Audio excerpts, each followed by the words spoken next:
వాతావరణం మారుతోంది. శ్వాస తీసుకోవడం ఇబ్బంది అవుతోందా? ఆలస్యం చేయకండి. నమస్కారం. నేను డాక్టర్ జిఎల్ సుష్మితారెడ్డి, ఊపిరితిత్తుల వ్యాధి నిపుణురాల్ని, అపోలో హాస్పిటల్స్, నెల్లూరు.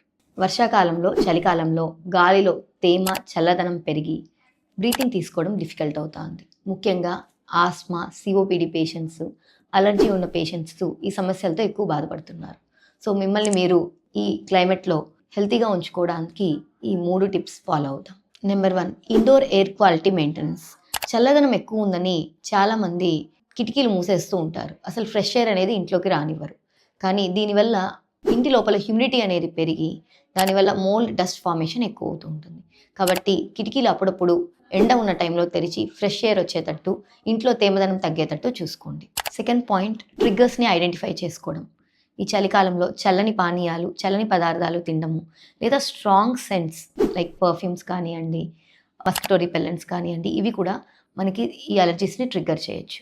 అలాగే స్మోకింగ్ చేసేవాళ్ళు స్మోకింగ్ అవాయిడ్ చేయాలి. ఇది ఇండోర్ ఎయిర్ క్వాలిటీని కూడా తగ్గించే అవకాశం ఉంటుంది. థర్డ్ పాయింట్, మెడికేషన్స్ని ఎప్పుడు అందుబాటులో ఉంచుకోండి.